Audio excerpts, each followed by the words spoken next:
vamos a tener a un invitado el día de hoy Sí. aquí en Café y Noticias, porque vamos a hablar también de estas recomendaciones que nos pueden dar electorales para este proceso, no solo para los ciudadanos, sino también para los medios de comunicación ante toda esta ola de fake news, ante todo lo que hemos visto también que se ha desplegado, porque las redes sociales también es un nuevo campo de batalla. Y para hablar de eso le damos la bienvenida a Julián Atilano, quien es investigador del Programa Universitario de Estudios sobre Democracia, Justicia y Sociedad de la Universidad Nacional Autónoma de México, en donde justamente ellos ya lanzan esta serie de Ujú. recomendaciones. Dani, bienvenido a Julián, si ya lo tenemos listo. Muchas gracias por tomarnos esta entrevista, Julián, y gracias por la espera. Al contrario, Perla, muchas gracias, Daniela, qué gusto. Nada más me falta mi cafecito para estar también en Café y Noticias, Pues al 100. sí, falló, Ese es doctor. requisito. Me lo tomo como a las 8 de la mañana, entonces. Ah, ya se adelantó. Bueno, doctor, pues bienvenido a este espacio. Ya nos compartieron este informe de Tlatelolco Lab sobre las recomendaciones de redes sociales y elecciones. Cada elección que hemos tenido, se habla del factor de la tecnología, del factor de las redes sociales como un campo que se debe cuidar. Pero ahora sí tenemos de contexto un momento en el que las redes sociales están pues organizando, orquestando una guerra sucia en concreto contra un proyecto que es el de Morena. Entonces, preguntarle de entrada, ¿qué es lo que ustedes encuentran? ¿De qué tamaño es la magnitud de este reto de cuidar este proceso electoral? Está lo de la inteligencia artificial, está lo que ya mencionaba de la guerra sucia. ¿De qué magnitud es el reto que tenemos enfrente, doctor? Mira, este es un fenómeno, como bien lo señalaste, que tiene ya muchos años. Está anclado a 2003. En 2003 es la primera vez en México cuando los partidos políticos empiezan a difundir propaganda electoral en el periodo de veda electoral. Justo en ese momento, en esa elección intermedia, es cuando se empiezan algunas voces muy marginales a señalar la necesidad de hacer una regulación en el espacio digital. A partir de ese momento, esa regulación no se dio. A partir de ese momento, cada proceso electoral, la desinformación, la guerra sucia, se ha venido sofisticando. Recordemos episodios pues, muy lamentables como el PGLeaks, como esto, la participación de los influencers cercanos al Partido Verde Ecologista que también participaron en veda electoral. Ahora, hace unas semanas hemos visto también esta andanada que no ha terminado de estos hashtags en contra de López Obrador. Y mira, va más allá de a quién va dirigido, va más allá si esta campaña sucia en este momento está dirigida a Claudia Sheinbaum y al presidente López Obrador, porque en realidad lo que está pasando es que se está afectando la vida democrática, la vida pacífica y la civilidad propia de un contexto electoral. En ese marco, que tú ya bien señalaste, en este contexto en donde pues nunca habíamos visto algo de esta magnitud, nosotros, la UNAM, el Tlatelolco Lab, el Programa Universitario de Estudios sobre Democracia, Justicia y Sociedad, lanzamos 11 recomendaciones que estamos tratando de impulsar para que antes de una regulación, que esta se tiene que hacer en el Congreso de la Unión, el órgano electoral principalmente tome cartas en el asunto. Por ejemplo, algunos de estos puntos es que haya etiquetado a las noticias falsas, así como existe el etiquetado a los alimentos, a esos alimentos que muchos de ellos son chatarra, tienen exceso de azúcar, sodio, etcétera, que haya etiquetados también a la información que está en las redes, sobre todo aquella que promueven partidos políticos que no contiene información veraz. Esa información se tiene que, por supuesto, que etiquetar. También se tiene que restringir el uso de la inteligencia artificial, poner marcas de agua y señalar cuando un contenido es generado por inteligencia artificial. Son cosas que se pueden hacer. También las propias plataformas deben tener mecanismos y protocolos para pues impedir que se difundan las noticias falsas, cosas que pueden hacer. Son varios puntos los que estamos presentando y sobre todo lo que se busca es la voluntad tanto de los partidos y sobre todo del órgano electoral, del árbitro, para que logren este acuerdo pacífico y llevemos a buen puerto este resultado y proceso electoral.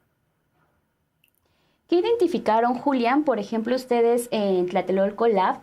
porque también estamos hablando de una posible manipulación en la información, lo cual muchas veces llega a tener consecuencias. ¿Cuáles son las consecuencias que ustedes identifican para los votantes y cómo pueden llegar a influir en su decisión para emitir un voto? Y como bien decías hace un momento, ¿no? Estar teniendo pues ahí problemas con la democracia, o también hablando también quizás de un posible fraude electoral. Mira, más que un fraude electoral, las consecuencias van más vinculadas a cuestiones, ¿cómo lo podría decir? Como dentro de la propia psique de las personas o la subjetividad, y que pueden tener consecuencias, y mira, esto es paradójico, pero consecuencias en torno a una posible polarización. Muchas veces, y más allá de temas partidistas, muchas veces se ha señalado que el gobierno actual ha propiciado una polarización. Yo creo que lo que ha generado es una politización. Pero lo que sí puede generar, y esto lo marca la propia literatura sobre el tema, la gente que investiga sobre el tema, es que las campañas negras, las campañas de desinformación, estas campañas mediáticas que buscan amplificar narrativas que son falsas, que son mentiras, estas sí tienden a generar polarización, porque entonces hay un encono entre la gente, entre la población que consume este tipo de noticias falsas y cree, por ejemplo, que un presidente o una candidata está ligada con el narcotráfico cuando ni siquiera hay evidencia que sostenga que esto es real. Es decir, se construyen narrativas en torno a rumores, indicios, en el mejor de los casos. En el peor de los casos son simplemente falacias que lo que buscan ahí es enconar a la población. Y mira, esto sucede principalmente, Perla, porque ante la falta muchas veces de proyectos políticos, de programas políticos, pues se invita a que las agencias de comunicación vinculadas a los partidos, pues construyan estos mecanismos de desinformación, de noticias falsas, de golpeteo político. Lo vimos en 2006. Ustedes seguramente recordarán muy bien cómo se construyó, cómo se ejerció esta campaña negra en 2006, y después de eso vino la reforma político-electoral, que lo que hizo principalmente fue impedir que los empresarios, que el capital pudiera difundir noticias. Ahora lo que vemos es ya la urgencia de una regulación en las plataformas digitales para que no haya impunidad como la que vemos, para que los partidos no puedan estar difundiendo de esta manera este tipo de desinformación, para que no haya amplificación de tendencias como ocurre en hashtag. Es un llamado a lo que hacemos desde la UNAM para dar un respiro y pues que no suceda esto, porque al final va a ganar quien decida la gente, pero va a haber afectaciones muy fuertes y críticas hacia la vida pacífica y democrática del país. Doctor, a mí me gustaría poner énfasis en esto que usted ya adelantaba, porque estamos hablando que por lo regular las sanciones o las regulaciones hacia un campo no regulado llegan muchísimo tiempo después, ¿no? O sea que ya mencionaba el capítulo 2006 de cómo ya se habló de que teníamos que frenar al sector empresarial para que no metiera su cuchara, como lo vimos en esa campaña. Entonces, ¿cómo estamos en esa materia? O sea, el INE tiene un departamento para empezar a investigar material que se haga con inteligencia artificial y que se esté vendiendo como un hecho que ocurrió. O, por ejemplo, ahí entra quizás la FEPADE. O sea, estos órganos que por lo regular actúan hasta después, ¿pueden hacer algo previo para empezar a exhibir? Si ya digo, de sanciones sería mejor, ¿no? Pero si no, si empezar a señalar este tipo de prácticas deshonestas. Mira, qué interesante lo que señalas, Daniela, porque, por ejemplo, si el día de mañana surge una iniciativa y hay una regulación, no se puede aplicar. Las regulaciones en torno a materia electoral tienen que ser con mucha antelación para que tengan efectos. Pero, ¿qué sí puede hacer el INE? El INE lo que puede hacer, incluso por propio mandato, puede hacer convenios y tener convenios con las plataformas y resolver estos asuntos, porque en este momento podría señalar que el Instituto Electoral no tiene una capacidad como para identificar este tipo de noticias falsas generadas por inteligencia artificial. Y no porque falte capacidad, son procesos complejos y que son pocos espacios donde se puede hacer esta situación. ¿Quién sí puede hacer? Pues donde surgen y donde se crean que son las plataformas sociodigitales, entiéndase Facebook, YouTube, todo lo que es Meta, pues Facebook, WhatsApp, Instagram, X, o ahora, bueno, antes Twitter, ahora X, etcétera. Se pueden hacer convenios, eso sí tiene facultad de hacer el órgano electoral, el Instituto Nacional Electoral, y a partir de eso se puede hacer toda esta propuesta que señalamos, que es etiquetado, que es informes, que son convenios, que son capacitaciones, que es bajar desinformación cuando se identifique. Es decir, toda esa capacidad ya está instalada dentro de las propias redes sociodigitales, pero tiene que haber, en este caso, un convenio y un mandato del INE para que esto suceda. Ya ha habido varios convenios entre la autoridad electoral y Facebook, por ejemplo, hubo una en 2018, y lo que buscaba era promover la participación. Uno iba a votar y ponía en Facebook, ya voté, había una aplicación dentro de Facebook, entonces decía yo, ya voté, y eso le aparecía a mi comunidad de amigos. Entonces mis amigos en Facebook y amigas decían, mira, Julián ya fue a votar, y de fondo lo que querían hacer era una especie como de contagio y decir, vamos a votar. En ese sentido, sí se pueden hacer colaboraciones. Esa fue la que señalé para promover la participación electoral.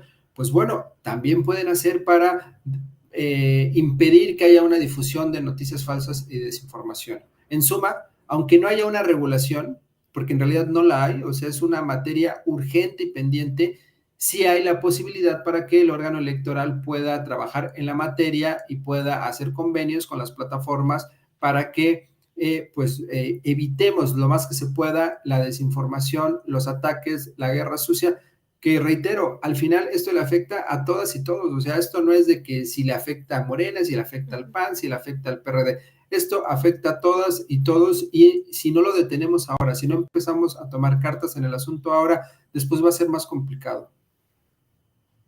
Pero, por ejemplo, también en ese sentido, doctor, hablando sobre el reportaje que presentaba Milenio esta semana, en donde veíamos cómo a la par que estaban incentivando este hashtag de narcopresidente, también estaban impulsando este otro hashtag de Xóchitl Gálvez presidenta, en donde ahí sí vemos que hay empieza a haber esta guerra sucia y utilizan a las plataformas digitales para crear esta idea en donde sí, la respuesta a todos los problemas de inseguridad podrían estar de este lado, ¿no? Con Xóchitl Gálvez. ¿Qué recomendación también le da ustedes a la gente? Porque aquí en lo que veo que tienen en el listado hay una promoción de plataformas electorales de candidatos. ¿En qué se basa también esto para impulsar a cada uno de los candidatos desde sus plataformas y que este tipo, por ejemplo, de guerra sucia que ya vemos en redes sociales no llegue a impactar a la ciudadanía? Sí, mira, aquí serían 2 puntos. Uno, que haya equidad en la contienda, en el sentido en que todas porque nos centramos casi siempre en la parte de la elección presidencial, pero que en las contiendas, en sus distintos niveles, haya equidad y cualquier persona pueda participar. Porque el problema con Facebook principalmente es que pautan, pagan publicidad, entonces pues tiene más visibilidad una campaña, una propuesta que otra. Entonces empiezan a generar brechas y eso tiene que estar regulado. Es como ahora que el tiempo aire que tienen, en este caso las candidatas y el candidato presidencial, pues en medios, en televisión prácticamente es el mismo. Eso se buscaría en las redes sociodigitales. Y respecto al otro tema, definitivamente, y esto trasciende a estos 11 puntos, definitivamente esta campaña, y lo vimos también en el Tlatelolco Lab, de narcopresidente, de narcocandidata, está totalmente vinculado la promoción a sectores vinculados, no me atrevería a decir a Xóchitl Gálvez, pero a sectores relacionados con ella. Y mira, no hay que hacer el gran estudio para observarlo. El día de ayer, y lo ha hecho constantemente, Claudio X González, alguien que ha estado promoviendo a Xóchitl Gálvez de una forma pues importante, a todas luces esto se sabe, pues el día de ayer compartió un tweet en donde en un mismo tweet utiliza los 2 hashtags, uno en contra del presidente y otro en contra de Claudia, que los asocia con el narcotráfico. Es decir, ¿a quién le beneficia? Esa es siempre la pregunta. ¿A quién le beneficia una narrativa que se está amplificando en Twitter? Y cuando hablo de amplificar, me refiero a que con cuentas automatizadas, comúnmente llamadas bots, se infla una tendencia. Es decir, no es de lo que se está hablando, no es un sentir propio incluso de una plataforma con ciertas características como es X, que es de sectores urbanos, sectores algunos escolarizados, con interés por la política. Ni siquiera es propio de esa comunidad. Se amplifica porque con el uso de cuentas automatizadas de estos bots se aparenta que se está hablando sobre el tema, pero en realidad se está automatizando esta narrativa para que sea más visible. Esa básicamente es la estrategia que se está llevando y sí está vinculada a la gente que apoya a Xóchitl Gálvez y es para afectar a Claudia Sheinbaum. Del otro lado, no hemos visto, tampoco vamos a negar que no han habido en otros momentos campañas que buscan promover a Claudia Sheinbaum, pero no campañas sucias de ataque ni negras, ¿no? Yo creo que sí tenemos que ser muy serios, muy honestos para decir qué es lo que estamos viendo en el ecosistema mediático y en este caso estamos viendo una campaña de desprestigio, una campaña negra en contra de una de las candidatas. Y además es evidente, una candidata que va arriba en las encuestas casi 3-1, pues no tiene ningún interés y esto es parte del manual de campaña básico de regresar y voltear a pegarle a la que va en segundo lugar, ¿no? Eso es algo inimaginable. Totalmente. Doctor, le agradecemos mucho que haya estado esta mañana en Café y Noticias y me gustaría ya dejar la invitación para quizás a la mitad de la campaña volver a hacer un balance de cómo nos ha ido en esta materia que están investigando allá en Tlatelolco Lab. Muchas gracias, Daniela. Y no solo la mitad, porque a partir ya de la próxima semana vamos a estar sacando distintos estudios. Ya tenemos algunos monitoreos, algunas cosas muy interesantes que seguro serán nota, pues que nos hablan del dinero que se está gastando en las campañas en algunas plataformas sociodigitales. Perfecto, entonces nos vemos pronto aquí. Aquí tiene el espacio abierto. Gracias, Perla. Gracias, Daniela. Un gusto, como siempre. Buen día, doctor. Hasta luego.